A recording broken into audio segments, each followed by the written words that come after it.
કેટલો સમય લેવાનો છે? બે લાખ તમને મજા આવે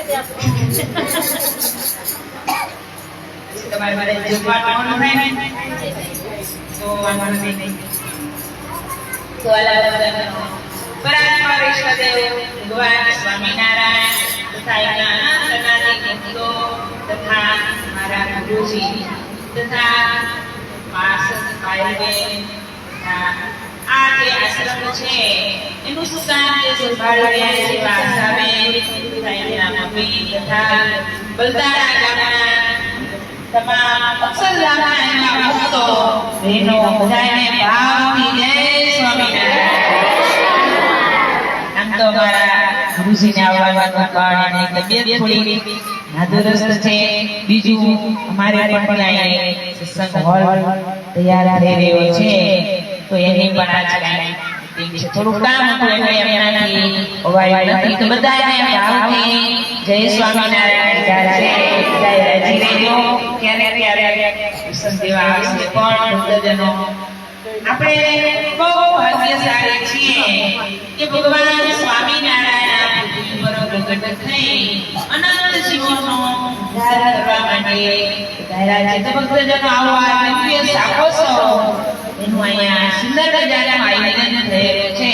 તો ભક્તજનો શાકોત્સવ એની અંદર શાક તો છે જેમ મસાલાઓ એની અંદર ભરે છે એમ ભક્તોના હૃદયની ભાવનાઓ આ શાકોત્સવની અંદર સમાયેલી છે.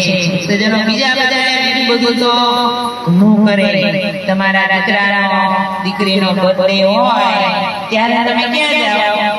હોટલમાં જાઓ, બીજે ત્યાં ફરવા જાઓ. પણ ભક્તજનો આશાબેને એમના દીકરીનો નહીં પણ જમાઈનો છે જમાઈનો બર્થડે ઉજવવા માટે આવું દિવ્ય શાકોત્સવનું આયોજન કરેલું છે. તો ભક્તજનો એકદમ જોરદાર તાળી. આમાંથી આપણને પ્રેરણા મળે કે બર્થડે કઈ રીતે ઉજવાય. તમે તમારા દીકરાઓના બર્થડે ઉજવતા હશો, કેક કાપો અને થોડીક વાર આનંદ માનો. એમ થાય મારો દીકરો મોટો થયો પણ ઉંમરની અંદર તો 1 વર્ષ ઓછું થયું. તો ભક્તજનો કાંઈ ભગવાન સંબંધી કાર્ય થાય તેમાં ભગવાન રાજી થાય છે. અને સ્વામિનારાયણ ભગવાનના પૃથ્વી ઉપર વધારી અને કેટલાય ઉત્સવો કર્યા. આમે કહેવાય છે કે સ્વામિનારાયણ ભગવાનને ઉત્સવ્યા ભગવાન કહેવામાં આવે છે. કે જ્યારે કાંઈ થોડું નાનું એવું નિમિત્ત હોય પણ તો એમાં બહુ મોટો ઉત્સવ બની જાય છે.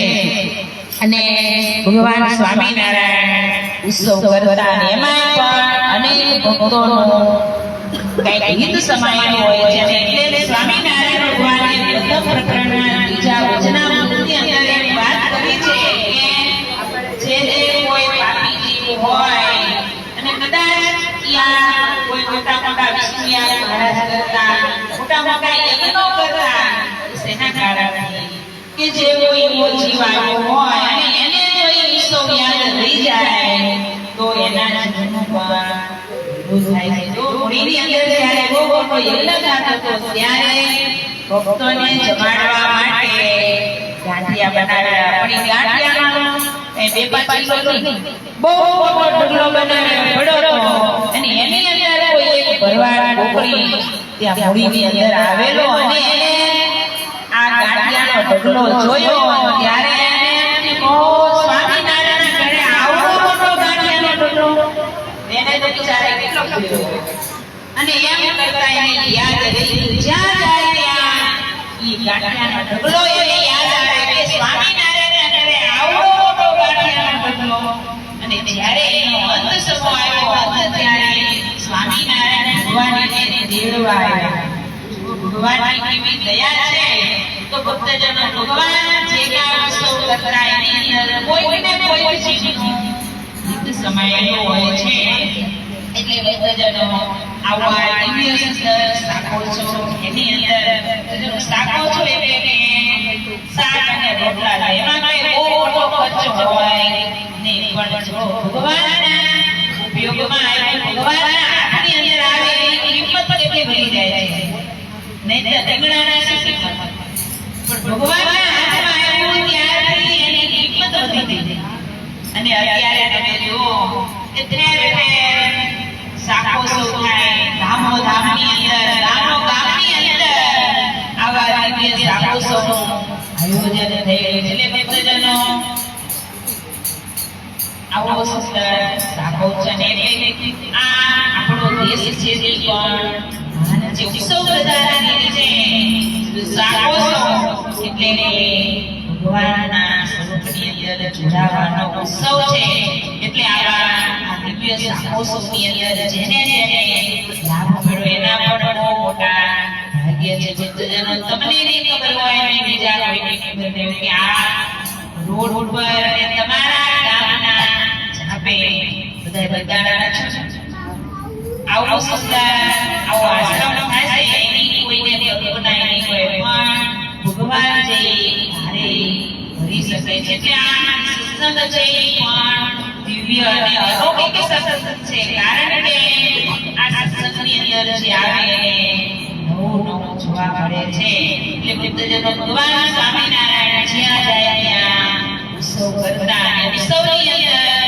ભક્તજનોને આનંદ આપતા આવો આનંદ અલૌકિક આપણને આનંદ આવ્યો છે એટલે મહારાજે કોઈ એમ કહ્યું છે ને કે આવો દિવ્ય અલૌકિક હોય દિવ્ય સાકોસો હોય એની અંદર એમ કહે છે કે અલમેલી ધરતી પર આ દિવ્ય અલૌકિક કારણ કે ભગવાન સ્વામિનારાયણ આ ધરતી પર વધારી અને એમ કહેવાય છે કે ઘણા બધા ઉત્સવો કર્યા પણ એ ઉત્સવના માધ્યમથી ઘણા બધા જીવોને પોતાના ધામની અંદર પહોંચાડ્યા એમ કે અલમેલી ધરતી પર